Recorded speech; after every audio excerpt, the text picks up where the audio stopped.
Hello again. Just here, gonna give you a little how to put a new glue pot into this machine. So I've put the glue pot in. I use this guy if it's hot, and you just put it in the holes and lift. Moving on. And that guy just lives right there on the side. So now I've got the pot in. I give it a little shimmy here. Just make sure it's sitting all the way down at the bottom because sometimes it gets stuck a little bit higher up. And then I proceed to put this guy back on top. Being careful of the little tabs that have to go in behind there. And you gotta make sure it'll click down. There we go.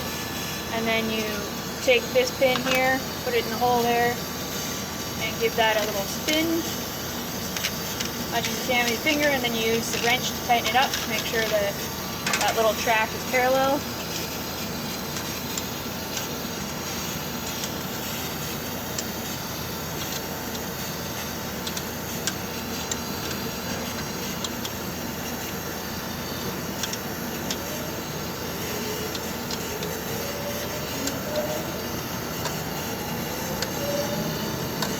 And just make sure it's snug. It doesn't have to be super tight, it's just to keep it level is all it's doing.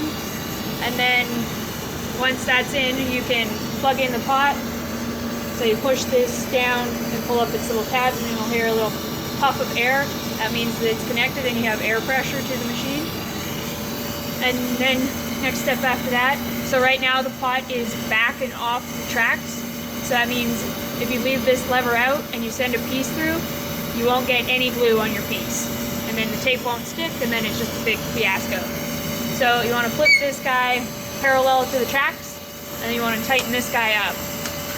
Same thing as the other little pin, you want to make sure it's tight, but not extremely tight. From there on, you want to then put your tape through, and just make sure that it's not tight. You want it tight, but not too tight and not too loose, otherwise you'll get runs in the tape. So you just do that, make sure it slides nice and smoothly, like so, and you're good to go. And in doing so, once you're happy with where your tape's at and it'll go through nice and smooth without getting jammed, then you want to make sure your lever is down. Otherwise, again, you won't have tape going through.